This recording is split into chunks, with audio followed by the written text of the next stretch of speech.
Assalamualaikum warahmatullahi wabarakatuh.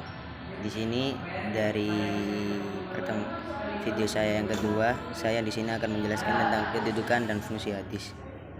Secara istilah, studi hadis adalah ilmu yang mempelajari segala hal yang berkaitan tentang hadis Nabi, baik dari segi periwayatan, isi atau makna, kedudukan hukum, serta cara pemeliharaan, pembukuan, hingga penerapannya sebagai sumber hukum Islam.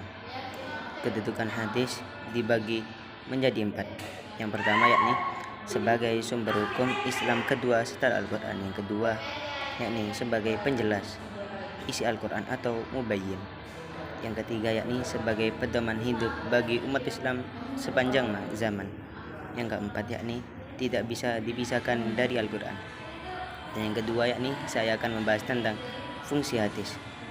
Fungsi hadis yang pertama yakni sebagai penguat atau takrir.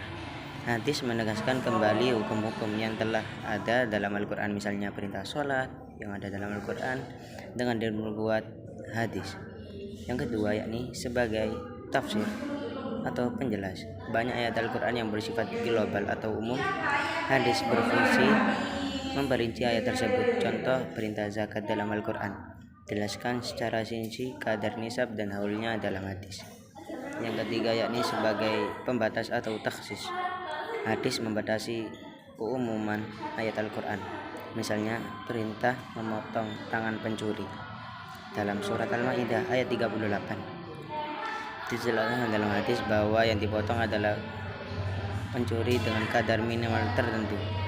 Dan yang keempat yakni sebagai penetapan hukum baru atau tasyri'. Ada hukum-hukum yang tidak disebutkan dalam Al-Quran tetapi ditetapkan dalam hadis.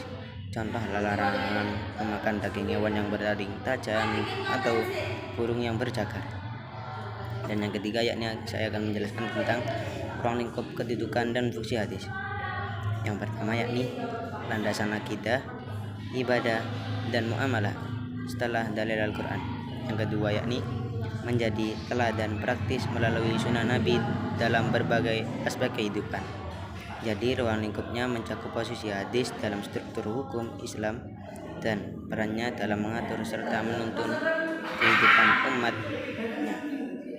Kesimpulan dalam presentasi saya kali ini yakni hadis memiliki kedudukan sebagai sumber hukum Islam yang kedua setelah Al-Quran dan berfungsi sebagai penjelas, merinci dan menguatkan, membatasi, bahkan menetapkan hukum baru yang tidak disebutkan dalam Al-Quran.